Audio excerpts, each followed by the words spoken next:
I would like to show you guys something that is really, really cool. First of all, I am using a jar, an old jelly jar, right? And there is a plant called self-heal. It has a more larger name, but you can make tea out of it. And it's called self-heal because when you use it, it literally helps you to heal. And this is what it looks like. Now mine is dry, but this is what it looks like. I have some hanging up on my wall.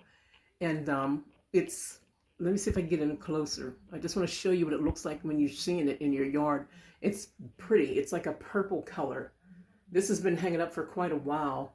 I'm going to have to crunch it up and put it into my jar. But it's really good tea and it's very healing. You would be surprised what's in your yard that would help you to heal. And if you noticed, I did use that white crayon marker that I was telling you guys about the other day. It writes really nice. Hi. I did my self-heal tea.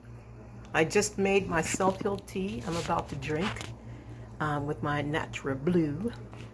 And it looks great. I did not know it was going to darken up like that. It looks really, really nice. And then I'll strain it, of course, before I drink it, you know. But that's it. Self-heal. Heal thyself. Amen. In Jesus' name, heal yourself. You don't have to put up with anything. God made a lot of things for us to enjoy. We just have to go out there and find them.